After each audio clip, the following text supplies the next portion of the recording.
Hey friends, welcome back to the channel and to another rose update. What else were you expecting? They are just going absolutely crazy. I'm so proud of these roses. I've worked really hard with them this year and they're just all coming out now. I'm so happy.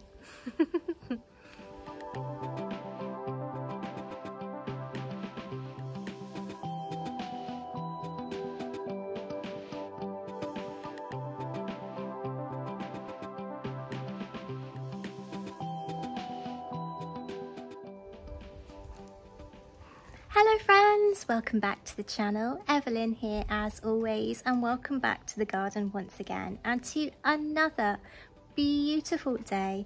It is a little bit windy because I've come outside, so of course the wind picks up. Bit of a crazy fringe going on, but you know, we're going to use this beautiful backdrop of these roses because if you haven't guessed by now, I absolutely love flowers and gardening. Who would have guessed? Your love for the wrap tops last week has completely shocked and surprised me. Thank you so much. I am so glad that you loved these tops just as much as I do.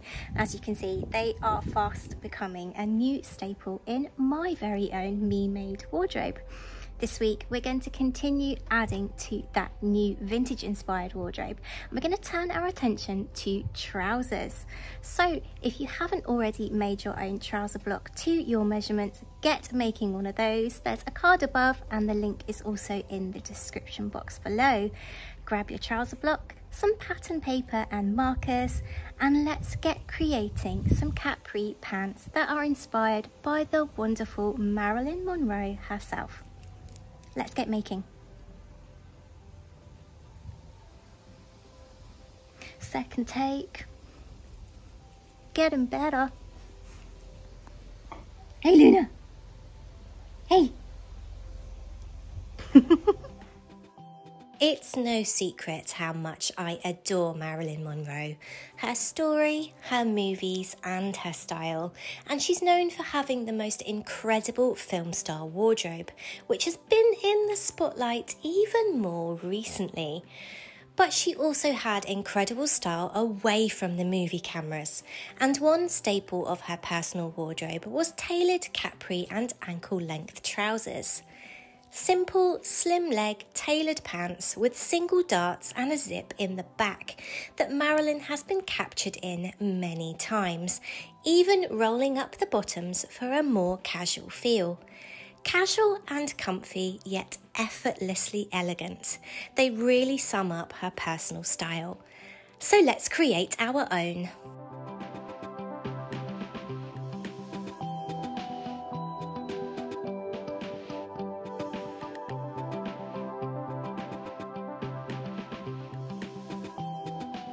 Okay, so let's draft the pattern for our capri trousers.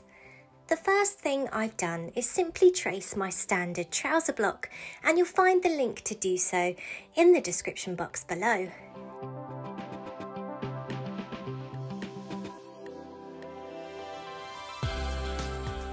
These trousers are ankle length, so the first thing I'm going to do is square a line across my block at ankle length like so.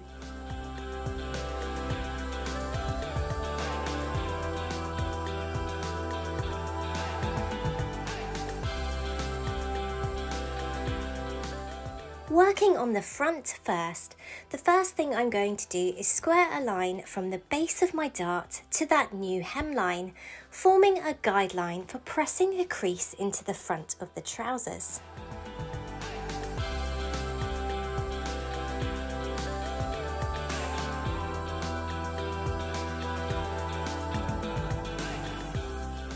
Come in by 5/8 of an inch on each side of the new hemline to create a more tapered slimline leg. Taper a line from those new points into the original pattern lines at approximately 3 to 4 inches below the crotch curve. Take your time here to create a lovely neat curve for your new slimline pants.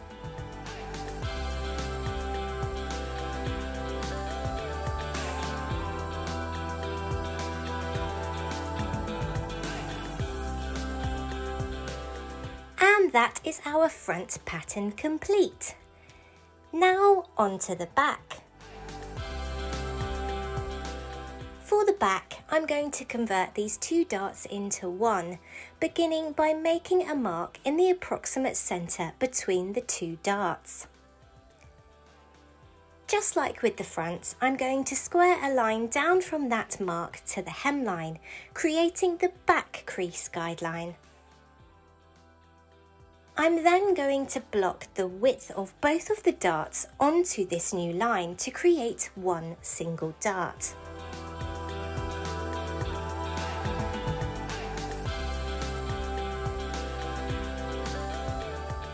And I'm going to make the length of that new dart halfway between the length of the originals, like so.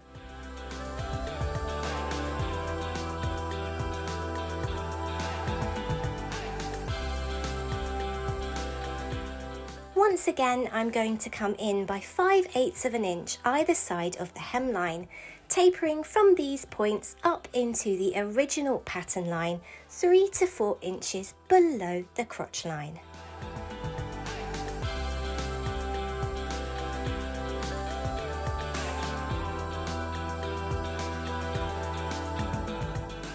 And here is the pattern for our Marilyn inspired capris.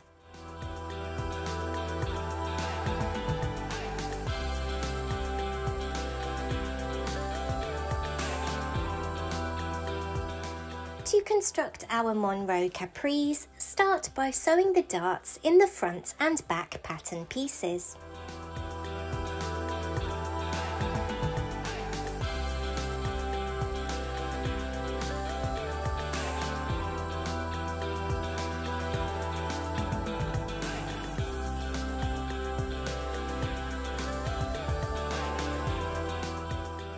Sew the inside and outside leg seams of each trouser leg by pairing each front piece with a back piece. I chose to do French seams on my pants so that the seams would be neat and wouldn't fray if I ever wanted to roll up the seams a la Marilyn on the beach. To construct French seams, firstly place your pieces wrong sides together and sew the seams using half of your seam allowance.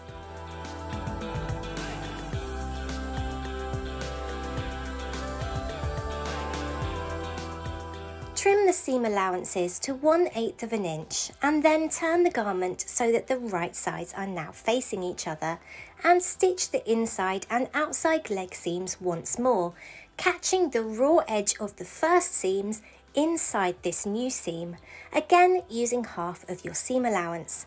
French seams are a great way to neatly finish seams and are brilliant for sheer fabrics and those that fray easily.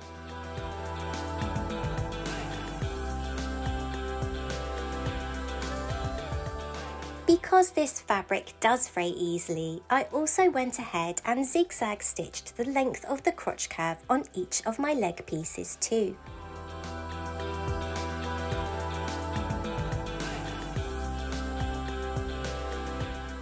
Next, join the 2 legs of the trousers at the crotch seam, stitching all the way up the front to the base of where your zip will be inserted.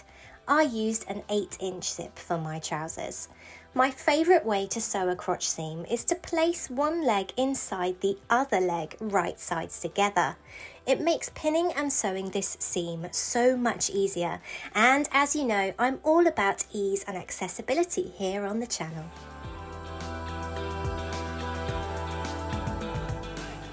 And here is the installed zip. I went for a lapped zip for this pair just because that's the zip I had to hand, and I'm really happy with the results.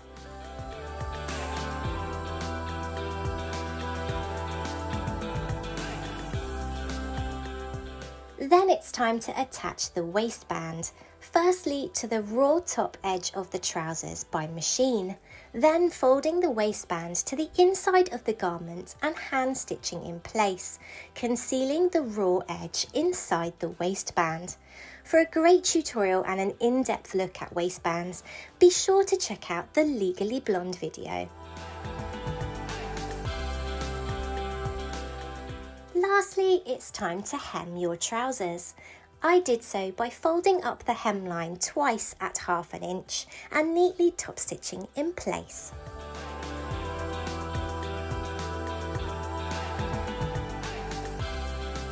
And now it's time for the reveal.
So there you go, how to create some capri pants to your own measurements to add to our ever-growing vintage inspired me-made wardrobes, which we're going to continue to add to next week. But until then, take care, enjoy whatever you're going to do, stay safe. See you next week, friends. Bye.